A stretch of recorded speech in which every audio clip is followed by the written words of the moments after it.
Minha mãe foi diagnosticada a vida inteira como esquizofrênica. Num dado momento, ela entrou num quadro senil, estava muito difícil de cuidar dela e da casa dela, eu internei numa casa de repouso.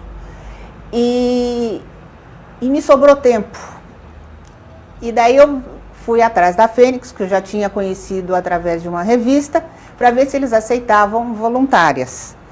E claro que é todo mundo voluntário. E, pasme você, eu entrei lá achando que sabia tudo e eu não sabia nada. E foi a partir do Fênix que eu aprendi a lidar com a minha mãe.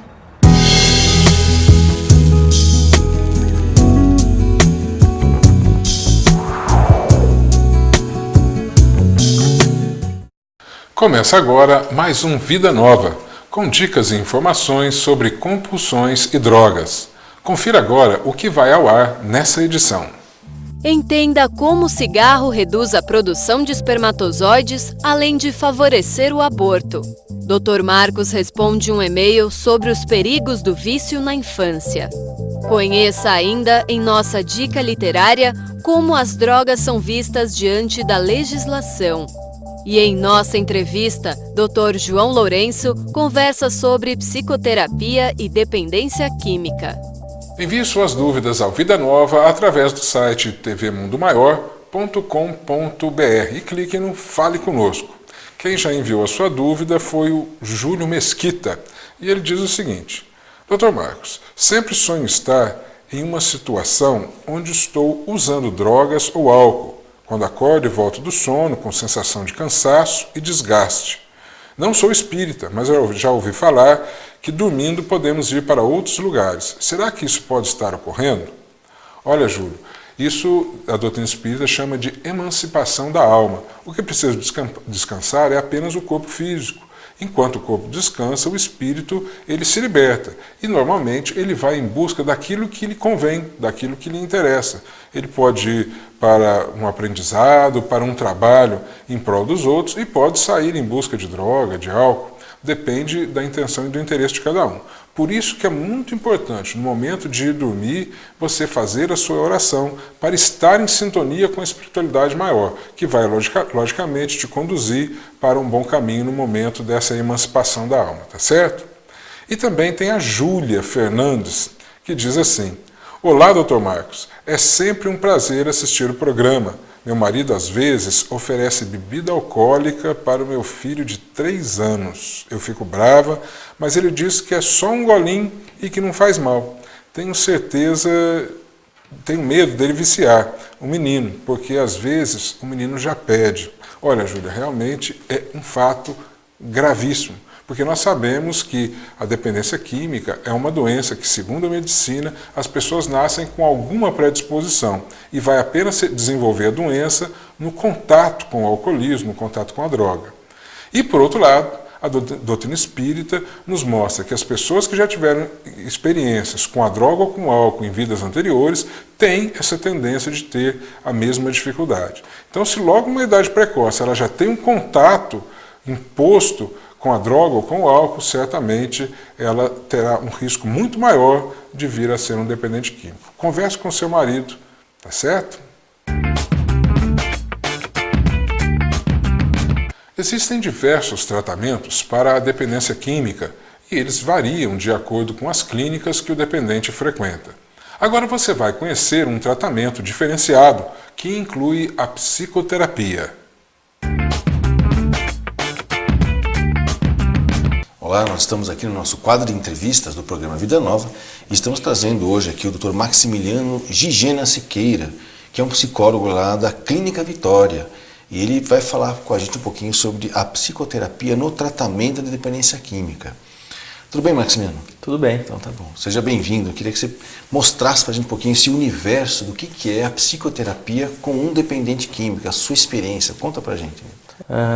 Bom, a dinâmica do trabalho com dependente químico, no começo é uma relação um pouco difícil, porque geralmente as pessoas que buscam um tratamento ou são levadas a algum tipo de tratamento para dependência química, elas chegam um pouco receosas, né? muitas vezes pouco motivadas a mudar o comportamento, a parar de fato de usar drogas, de usar qualquer tipo de substância. Então tem logo no começo assim a necessidade de formar um bom vínculo, né, do dependente começar a ter a noção de que ele está lá sendo ajudado e que não são pessoas que estão contra ele, né? Okay. Na verdade, quando a busca pelo tratamento, a busca pela ajuda é uma relação meio paradoxal, porque muitas vezes imaginam que é alguma coisa contra eles por estar tirando uma substância, algo que os dependentes químicos gostam, né? Ou a droga que dá algum prazer a eles. É como se fosse lidar com um luto, né? É como se fosse lidar com o luto. Ok. E aí vem uma coisa muito interessante, né? Que a gente já estava até conversando um pouquinho antes sobre a questão de as pessoas só quererem fazer a psicoterapia, mas não quererem mudar o comportamento, como você falou, que não quer parar de usar. Quer só entender por que usa, ou que é pior ainda, eu quero aprender a usar e o psicólogo vai me ensinar. Você enfrenta situações assim? Sim, enfrento situações. Muitas vezes as pessoas aparecem lá querendo aprender como vai poder beber sem ter problemas, tá? Ou como vai fazer para parar de usar droga, mas sem ter que mudar determinados comportamentos que acompanham o uso de droga.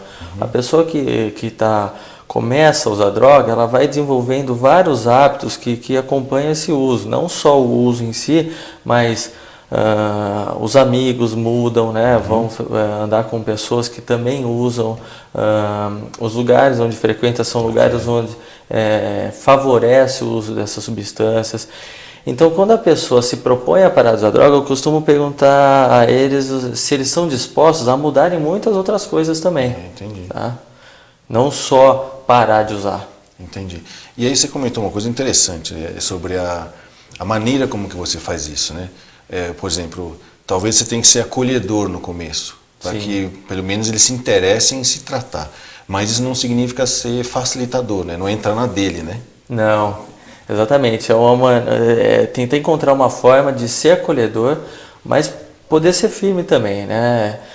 Quando eles começam a ter a noção da dimensão que é parar de usar droga, que não é apenas parar naquele momento ou parar com aquela substância, e sim com todas as substâncias, e exige uma série de mudanças, a gente precisa de muita firmeza para poder trabalhar.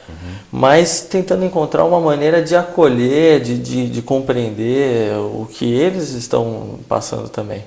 Normalmente a gente vê o pessoal que trabalha com dependência química usando muito o termo cognitivo comportamental. Né? Sim. Parece que não é assim que você usa, né? Não é esse sistema, eu acabei falando, não é o que você, não é o método que você usa, não é a metodologia, né? Como é que você usa então? Qual é a sistemática que você usa? Olha, eu trabalho com abordagem sistêmica, né? O meu olhar é um olhar familiar, tá? Um olhar de um sistema como um todo. Certo. Mas as técnicas da terapia cognitiva comportamental, desculpa, falei aqui. As técnicas que são usadas na terapia cognitiva comportamental, na prevenção de recaída, na motivação que é necessária, isso tudo é anexado no tratamento. Perfeito. Eu tenho uma visão ampla de família, mas que tudo isso tem que ser anexado. São instrumentos, São instrumentos. Perfeito, interessante. Por isso, então, o nome sistêmico, né? Sistêmico. Ou seja, não é nada isolado, tudo participa de um mesmo sistema, vamos dizer assim. São componentes do mesmo sistema. São componentes. A família, o comportamento do dependente químico, ele gera determinados comportamentos nos familiares que muitas vezes até reforçam o comportamento dessa pessoa que está usando drogas, né? Então, buscar uma maneira de tratar não só o uso de drogas em si, mas também poder orientar como as outras pessoas vão lidar, a mudança que as outras pessoas vão poder ter também, tá? Que elas vão precisar ter também. Ok. E aí inclui, como você falou, a família, né? Inclui a família. No sentido de talvez mudar a dinâmica dessa família, né? A maneira com que eles se enxergam, como é que se interpretam as coisas ou sentem as coisas. Com certeza. O simples fato de parar de usar droga já determina uma mudança no funcionamento dessa família. Okay. Tá?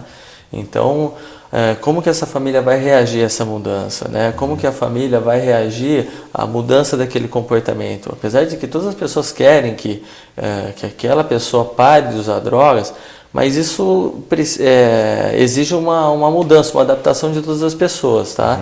Então, todas as pessoas vão lidar com perdas. Quando as pessoas mudam o comportamento, uma determinada forma de pensar, elas estão abrindo mão de alguma coisa e isso tem que ser cuidado também. Perfeito. Maximiliano, nós vamos dar um pequeno intervalo agora, nós vamos voltar um pouquinho para continuar falando um pouquinho desse método sistêmico, tá? Não saia daí, o programa Vida Nova continua. Você sabia que a maconha tem mais de 400 substâncias químicas que atingem o cérebro dos bebês se inalados durante a gravidez?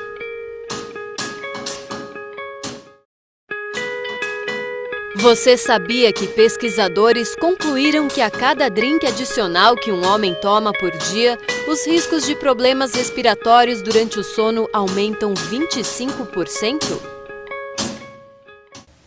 Estamos aqui de volta com o nosso quadro de entrevistas do programa Vida Nova. Continuamos aqui com o Dr. Maximiliano, lá da Clínica Vitória, e que está nos contando como é que é a psicoterapia no tratamento da dependência química. E tem uma pergunta interessante, né, que muitos dependentes químicos, vamos dizer assim, fazem uso da terapia, né, vamos dizer assim, ou da psicoterapia, para desfocalizar, né, do tratamento da dependência química propriamente dita.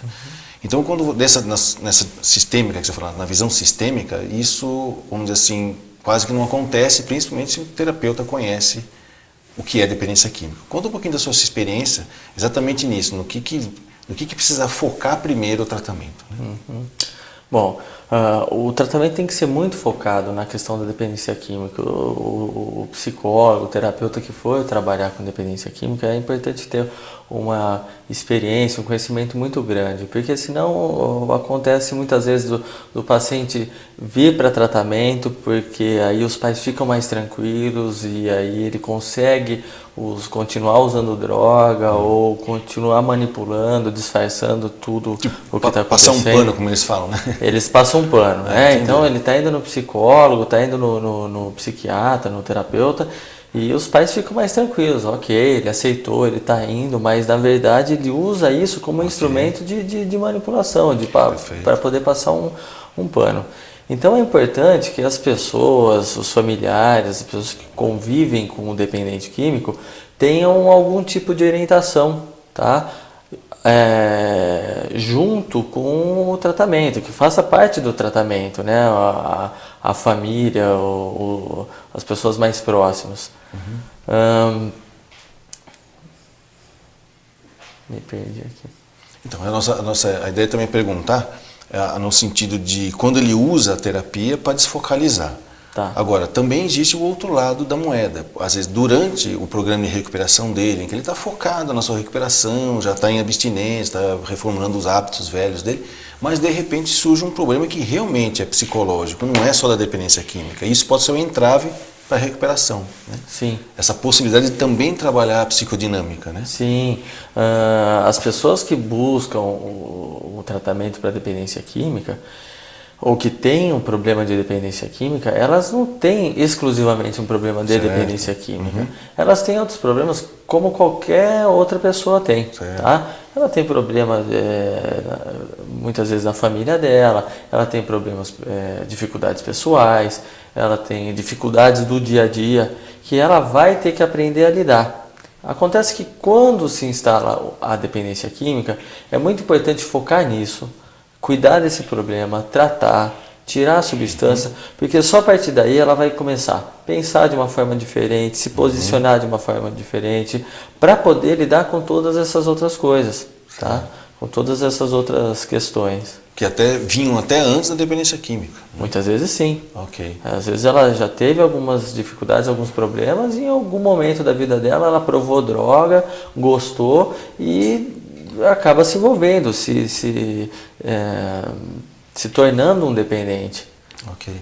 E existe, por exemplo, nessa dinâmica das mudanças do comportamento e, portanto, na mudança da visão de mundo que o dependente químico tem. Sistematicamente falando, isso também vai mexer nas pessoas que estão à volta dele, as expectativas que tinha em cima dele. Sim. E isso também gera vamos dizer assim, algo a ser administrado na psicoterapia. Sim.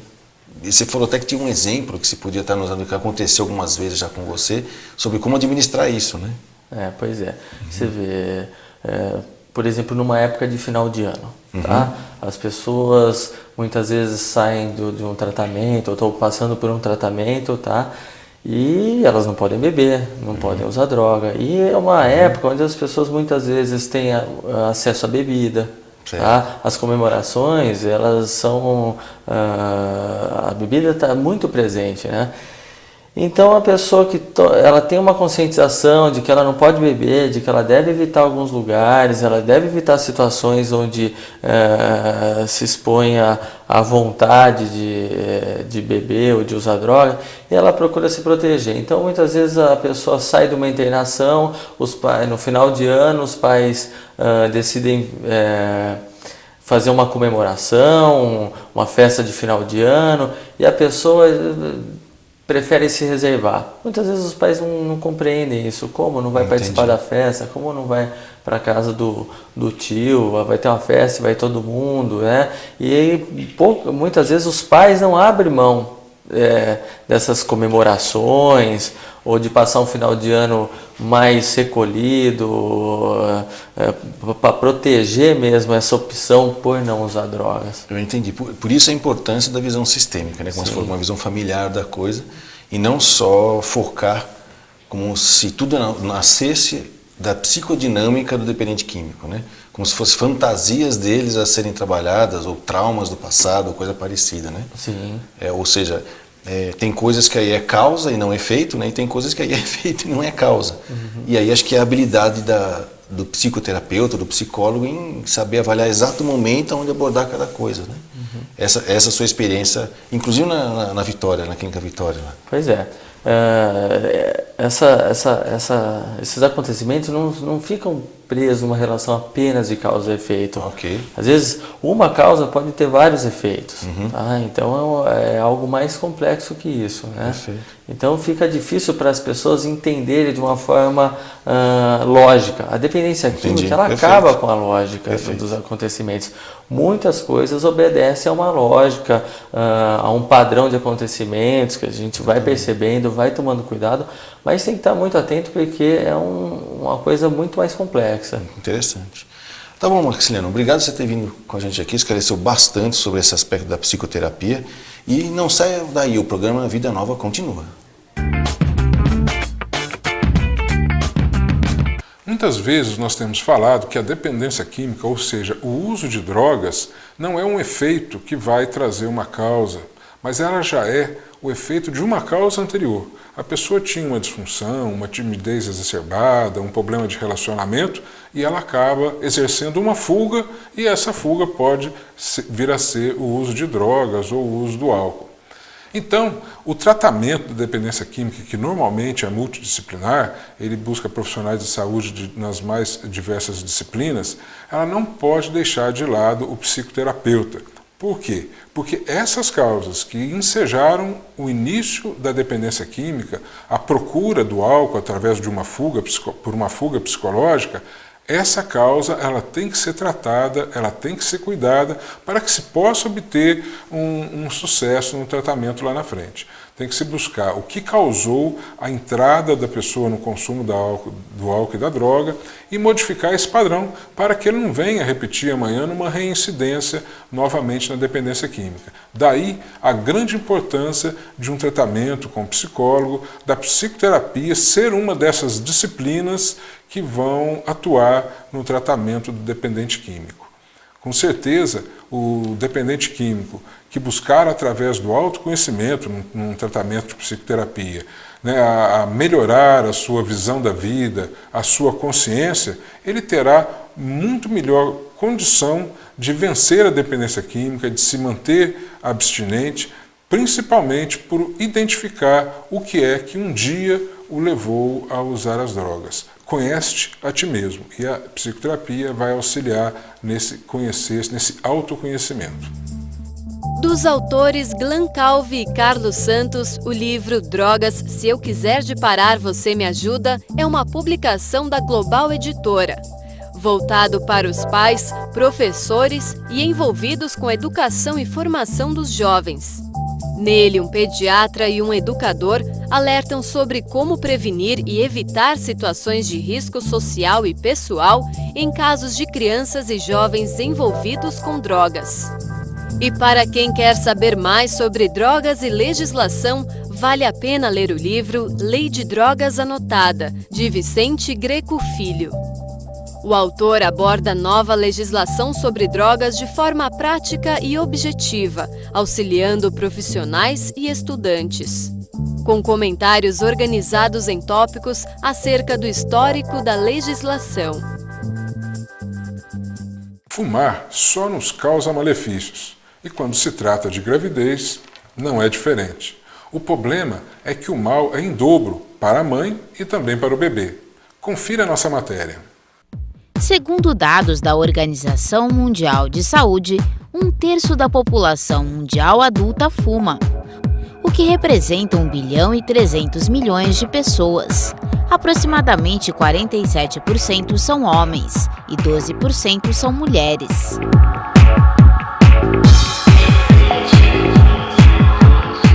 A cada tragada, todos os órgãos do corpo são bombardeados pela fumaça.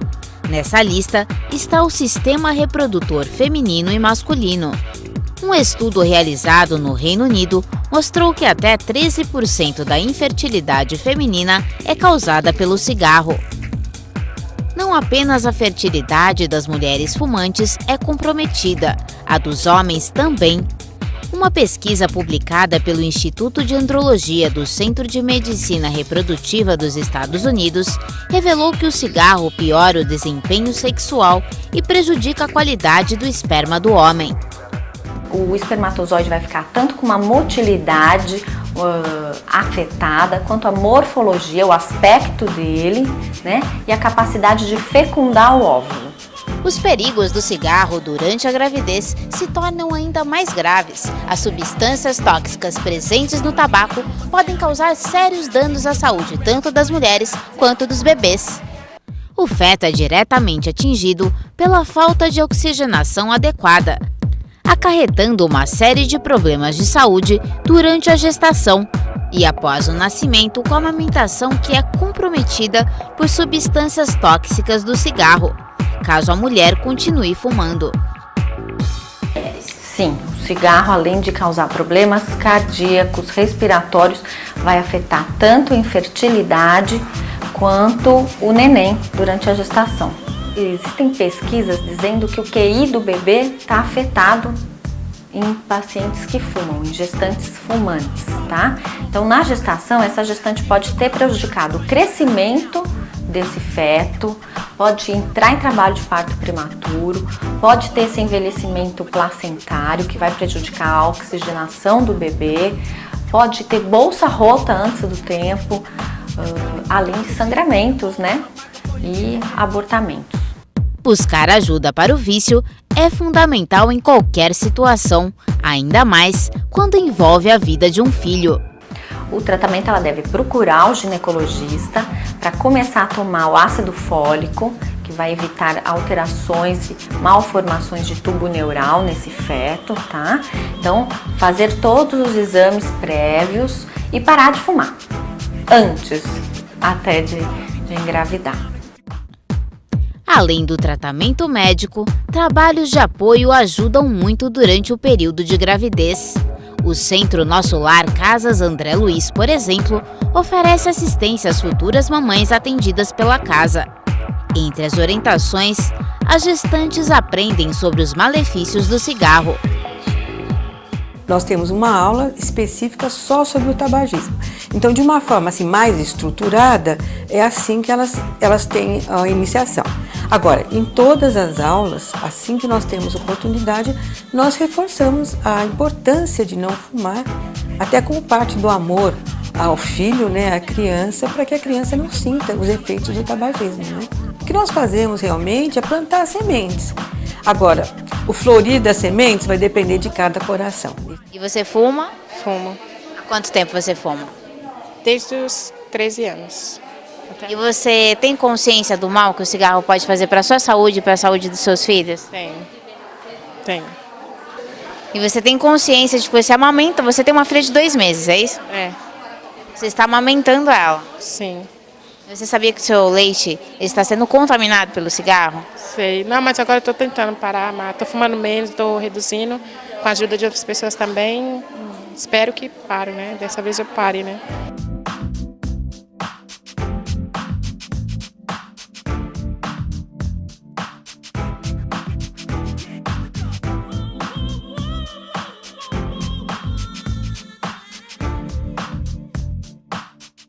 A pessoa escolhe fumar e isso está, logicamente, no exercício do seu livre-arbítrio. Então, independente de se questionar se é certo ou se é errado, o fato é que, normalmente, a pessoa que escolhe fumar, ela prejudica a si própria. Então, é um prejuízo próprio que um dia ela vai se conscientizar e certamente vai se livrar do vício. Quando a mulher está grávida, no entanto, ela está exercendo o seu livre-arbítrio por si, mas também pelo filho que ela traz no ventre. Ele não está no exercício do seu livre-arbítrio e está ali em busca de uma nova vida e tem direito de ter um corpo sadio, um corpo saudável. A placenta, que é um grande filtro que evita que muitas enfermidades que passam pela mãe não venham a contagiar o filho, ela não é capaz de evitar que os malefícios do tabaco venham a ocasionar também malefícios na criança que está por nascer.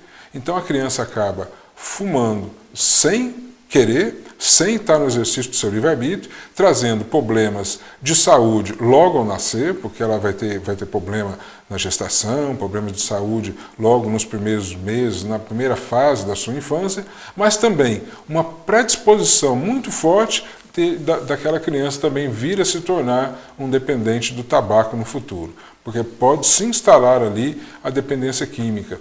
É quase que o mesmo problema do pai que dá a bebida para o seu filho aí de 3 anos. A mãe está dando tabaco para o seu filho que ainda não nasceu, mas que já está sofrendo seus efeitos. Então, vamos buscar ter a consciência necessária para sair do cigarro, vencer essa dependência. Mas se está grávida, vamos vencer já.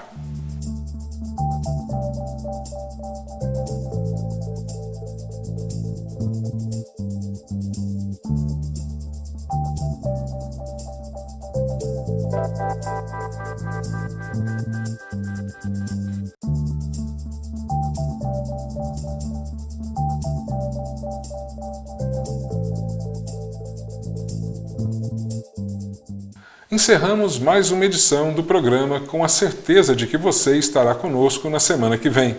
Convido você a participar do clube Amigos da Boa Nova e assim nos ajudar no combate contra os vícios, além de outros serviços pelo bem e pela vida. O telefone do clube é 0800 12 18 38. 0800 12 18 38. E até o próximo Vida Nova.